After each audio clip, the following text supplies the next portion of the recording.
30.9. 30.9?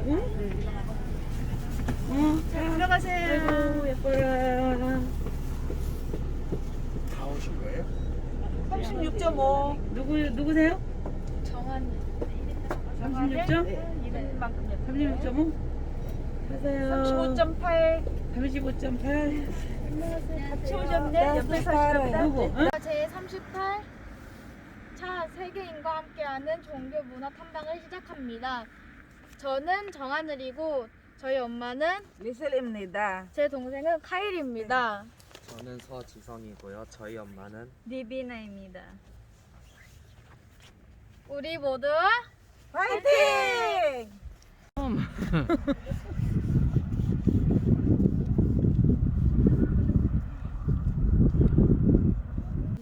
세계인과 함께하는 다문화 캠프는요, 한국종교연합에서 주최하고 문화체육관광부에서 후원한다고 해요. 우리는 지금부터 1박 2일로 강화도 탐방을 하려고 합니다. 강화도는요, 한국에서 5번째로 큰 섬이라고 합니다. 제주도, 거제도, 남해도, 진도, 그리고 강화도입니다. 강화가 섬이기는 하지만 강화대교, 초치대교로 서울과 인천 도시들로 오갈 수 있는 교통이 편리하고, 그리고 고려시대 때는 한때 우리나라 수도가 되어 40년 동안 몽골군의 침략에 맞서 끝까지 싸워냈다는 곳이기도 하고, 지금은 북한과 바다를 경계로 아주 가까이 마주하고 있기 때문에 가끔 긴장감이 감도는 곳이기도 합니다. 그 외에는 광화 곳곳에는 많은 유적지가 남아 있는데, 자, 이제 우리 함께 종교와 문화 탐방을 떠나볼까요? 우리는 이번에 광화 곳곳에 흩어져 있는 고인들 중에 하나를 보러 왔습니다. 선사시대의 우리 조상들의 무덤인 고인돌이고요. 이게 고인돌이에요. 광화군 하전면, 부근리 등 여러 마을에 127개나 되는 고인돌이 흩어져 있는데요. 그 가운데 세계유산으로 등재된 고인돌은 잘 보존된 70개라고 합니다. 특히 이 탁작식 고인돌은 우리나라 고인돌 가운데 가장 크고 무덤으로서의 기능보다는 어느 집단을 상징하는 기념물이거나 재단일 가능성도 있다고 합니다. 내가 찍을 거야? 가족 사진 찍을 거야? 보세요.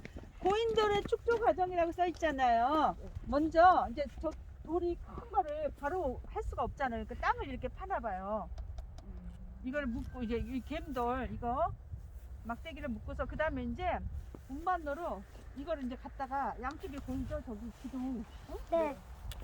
하고서 그 위에다가 이제 흙을 묻는 거야.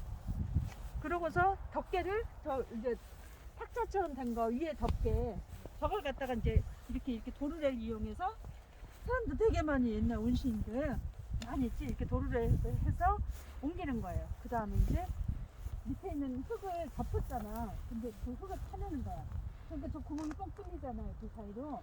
그래가지고 저기서 이제 이걸 뭐라고 하면 탁자식 고인돌이라고. 여기. 이런 바둑판식도 있고 개석식도 있는데 이거는 탁자식 고인돌. 여기도 있어요. 그래서 고인돌은 어떤 역할을 했냐면 무덤 역할. 사람이 죽으면 족장 이런 거. 아무 우리 같은 사람 안 묻어주겠죠? 족장 이런 사람들 하면 이제 같이 묻어주고, 또 이제 재단으로 이건 아마 탁자식을 저 위에다가 상차려 갖고 제사지라는 거예요. 여기 하나 더 있어요. 제가 아까 뭐라 그랬어요? 족장이나 죽어야지 이런 무덤 해준다 그랬죠. 아무나 해줄 순 없잖아요. 여기 있어요. 족장이 죽었어. 죽었어. 그래서 이제 부족들이 우리 어떻게 여기 이 있는데. 장례를 지낼까 회의를 했어. 그 다음에 이제 고인돌로 하자. 탁자식 고인돌로 하자 하고 선정을 했어. 그 다음에 이제 이거 이제 큰 돌을 준비해야 되겠죠. 아무나 근데 있는 건 아니니까 적당한 혹시 돌을 돼지를 준비해서. 죽였어요? 그 다음에 이제 고인돌을 아까 이것처럼 이렇게 도르래를 이용해서 운반을 했어. 그 다음에 이제 운구식 시체를 이제 운구해서 날랐겠죠. 그 다음에 이제 여기 돼지 머리도 놓고 이제 제사를 지내는 거지. 좋은 데로 가시라고. 대장동.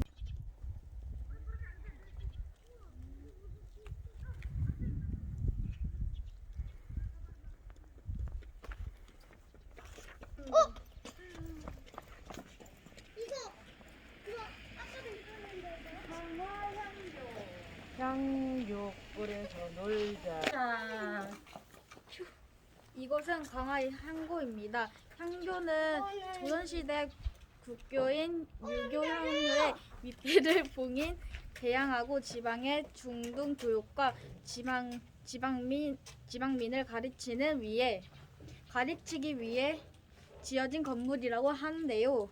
이곳 광화향고는 1727년에 처음 창건하여 여러 곳으로 옮겨 재건하고 중건한 후에 마지막으로 현재의 위치에 비석과 위패가 봉안되어 있다고 합니다.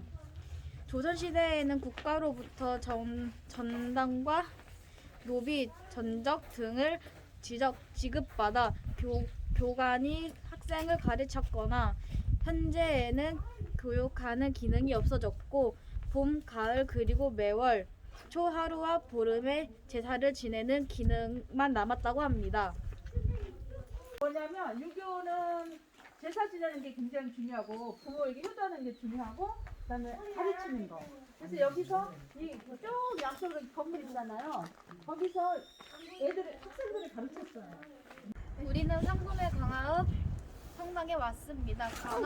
광화 성당을 보시는 것처럼 겉모양은 정통적인 한옥과 사찰 모양으로 되어 있습니다. 지금부터 안으로 들어가서 신부님께 자세한 설명을 들어볼까요? 네. 이 건물이 저 건물하고 똑같이 1900년대에 세워졌어요. 그 주교관, 주교님이 기거하는 공간으로 처음에 지어진 거고, 그런데 아직까지 그 교구로 발전하지 못하고 그냥 교회 전독으로 남아 있기 때문에 사제관으로 활용이 됐다가 1985년도에 지붕 공사를 하면서 목수들이 이 공간을 사용했는데 목수들이 그만 실수해서 불을 내버렸어요. 그래서 다시 재건축한 게 현재 이 건물. 그래서 문화재 부속 건물로서 지금 자리매김하고 있는 거예요.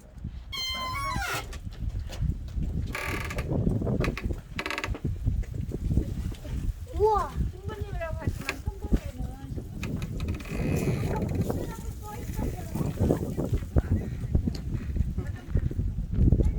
요거는 원래 라브린스 기도인데 라브린스에 대한 설명은 저기 되어 있고요. 원래는 들어가서 가운데까지 들어가서 다시 나오는 길인데 여기는 그 관람객들이 많아가지고 겹치지 않도록 한쪽에서 들어가서 돌고 돌아서 가운데서 중심에서 기도하고 밖으로 빠져나가게끔. 예전에 그 성지순례를 못했을 때 당시에 그 성지순례를 대신해서 걸으면서 자신의 일생을 돌아보는 그런 기도가 된다. 그냥 기도문만 가지고 혼자서 천천히 걷는 것 자체가 아주 중요한 기도가 됩니다. 지금 보시면은 저 십자가가 뭘 형상화한 거냐면 요 밑에 주변에 보면은 그 연꽃이 있죠. 그 주변에 연꽃. 연꽃을 몽우리를 형상화한 것이 저 십자가입니다.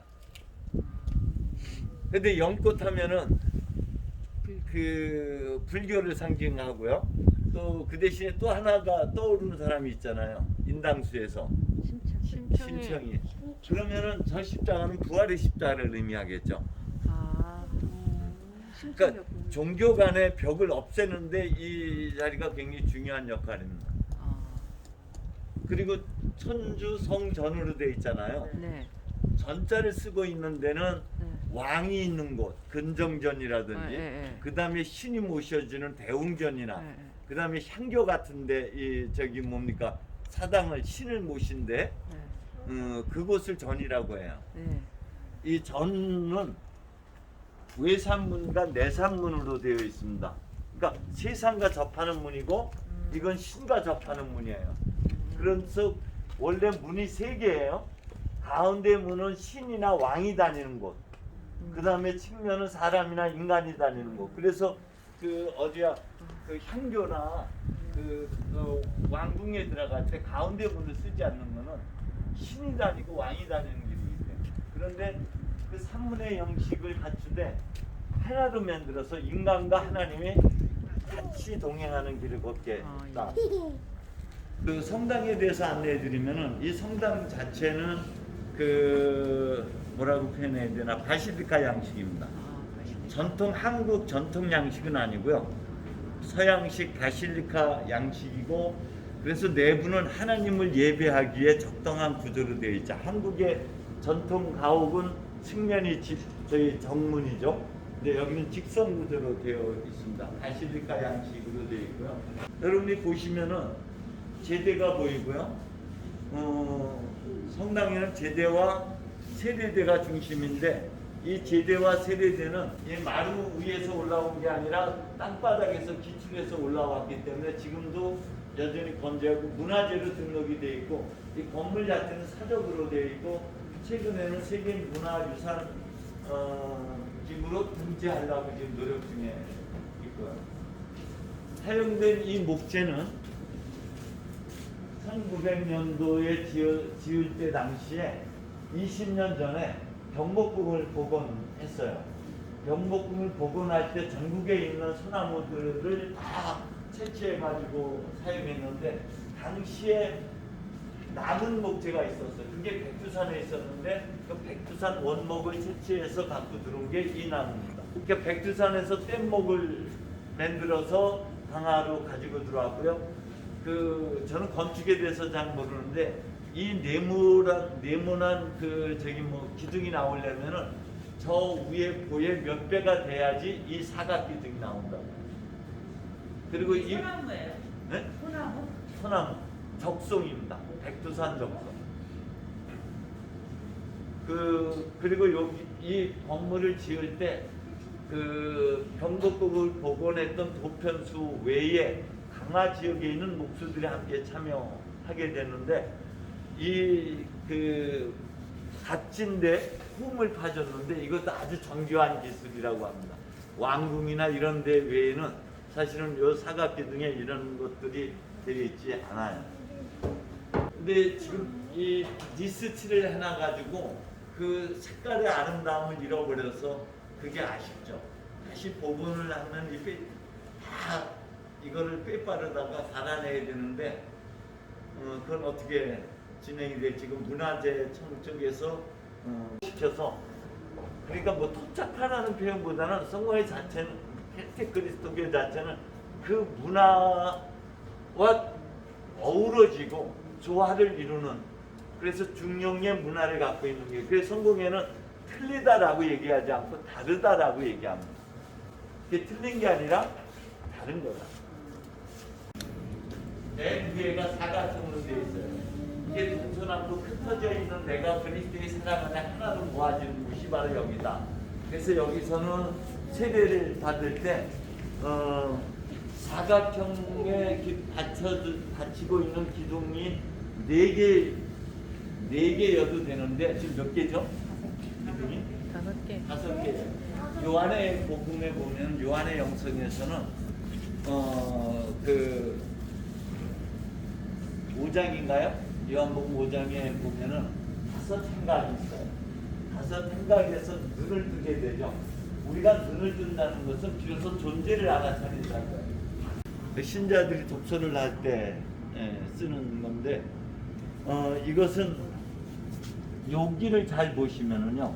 저게 무슨 문양일까요? 연꽃? 국화인데 국화. 저게 일황을 상징하는 일본의 아, 황제를 상징하는 맞아.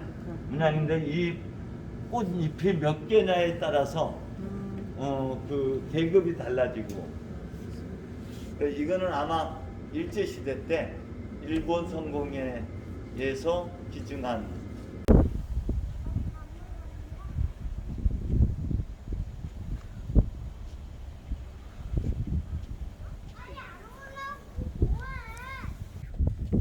우리는 천주교 갑국 성지에 왔습니다.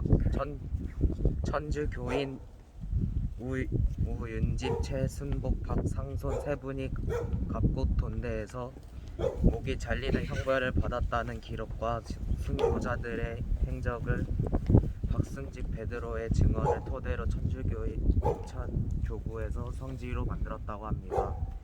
이분들의 세례명이나 후손 생애 등의 기록은 없지만 온전한 믿음을 지켜낸 것만으로 많은 순례자들이 이곳에서 위로를 받고 힘을 얻을 수 있는 성지가 된 것입니다.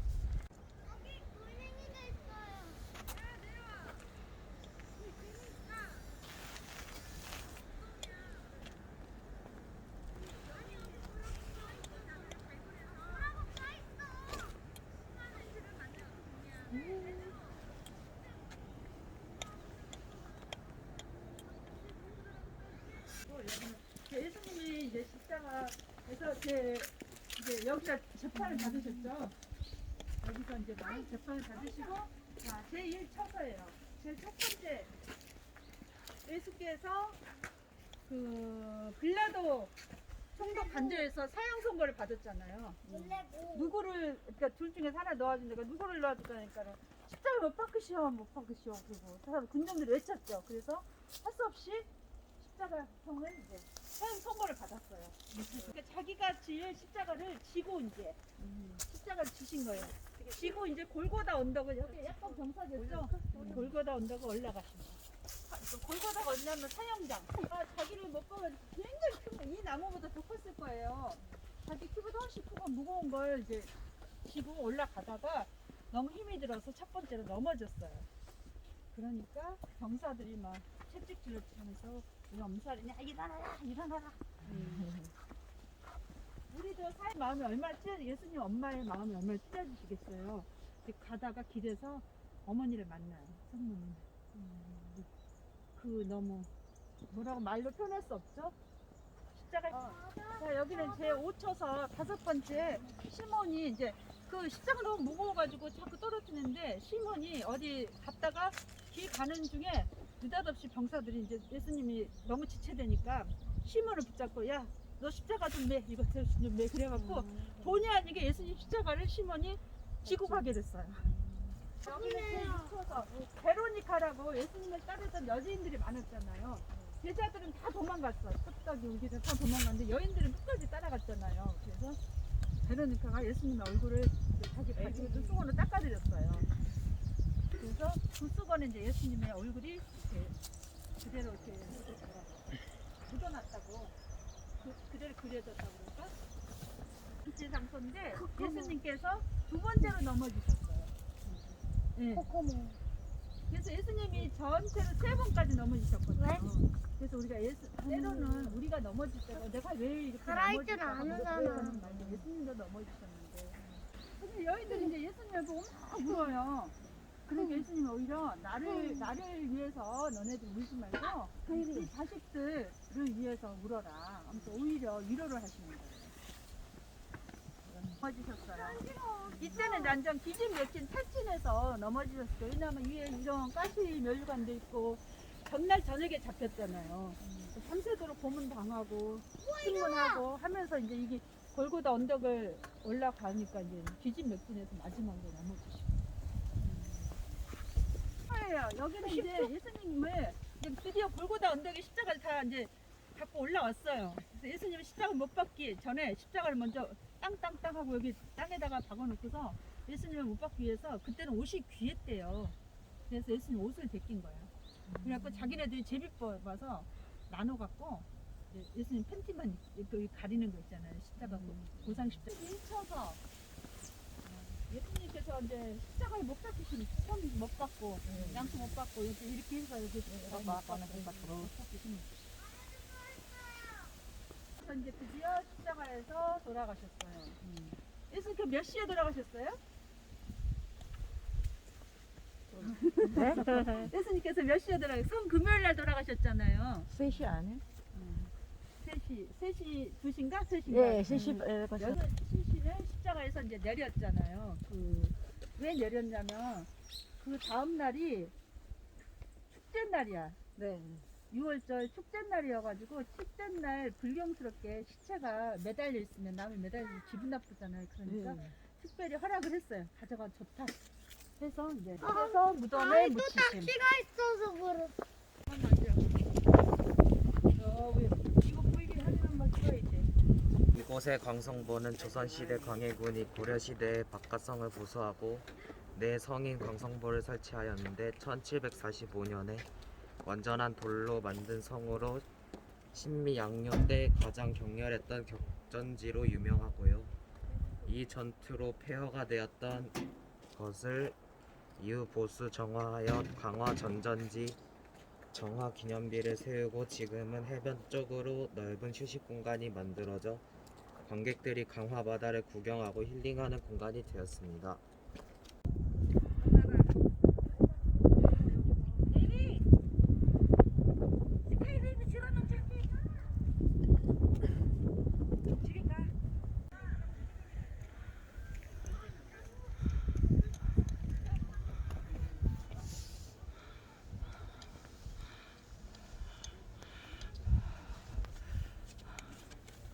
이번에는 우리나라 보물 178호인 전등사에 왔습니다. 전등사는 현재 우리나라에 나와 있는 시찰 중에서 가장 오래된 절이라고 합니다. 전등사는 정족산과 함께 강화를 상징하는 대표적인 문화유적으로 유명합니다. 전등사는 삼랑성 안에 있는 고구려 소수림왕 때 아도 화상에 창건하였다고 합니다. 이후 조선 광해군 때 불에 타서 소실된 것을 1615년에 지금의 모습으로 재건되었다 합니다. 전등사에는 대웅전과 극락압, 영부전, 소대, 약사전, 전등사, 청동수조 등이 훌륭한 문화유산이 있으며 조선 후기에는 산성과 사고를 수호하는 중요한 임무를 가진 아주 중요한 시찰이라고 합니다. 여기는 이 대웅전이 좀 작죠? 응. 근데 굉장히 오래된 절이에요. 그래서 강해군 때, 조선시대 강해군이면은 1621년. 1621년, 지금이 몇 년이죠? 빼기 잘하는 사람. 그러면 최소한 그래도 1500년은 됐겠죠. 1500년? 1500년 아니고? 200년, 300년, 300년. 300년은 넘었죠. 근데 그때 이 저기 대웅전 진 거고 이 절 자체는 그때 삼랑성이 여기 전체 산이 삼랑성이고 여기 뒤에 보면은 이제 강화시키는 큰 산이 있어요. 그게 무슨 산이지? 당군제 지내는 산. 그래서 10월 3일 개천절 날 저기 당군제도 지내고 성화봉송사는 산이 있거든요. 강화를 지키기 위해서 산이 높은 곳은 섬이 있어요. 지키기 위해서. 그래서 삼랑성 안에 여기를 키운 거예요. 이곳은 동막해변이에요. 동막해변은 세계 5대 갯벌 중 하나로 갯벌 체험을 하기 좋은 곳으로 알려져 있습니다. 많이 산을 등지고 시원하게 펼쳐지는 갯벌의 서해바다만의 매력적인 풍경이 펼쳐집니다. 이제 동막해변의 석양을 조용히 감상해보세요.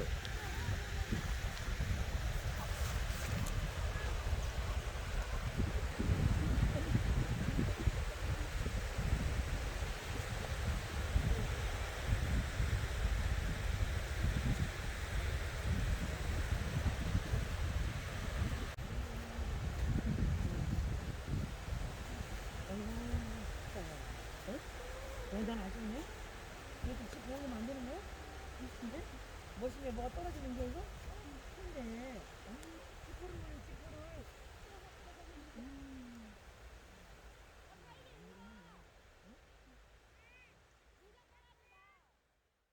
안녕하세요. 어제에 이어 오늘도 강화도 탐방을 계속해 볼까요? 우리는 지금 강화도의 신나는 루지를 타러 왔습니다. 생과 바다를 만나 제휴해 정외를 넓게 서로 있는 거래요. 동양 최대 길이의 루지는 어린이부터 어른들까지 온 가족이 함께 즐길 수 있다고 합니다. 자, 타러 가볼까요?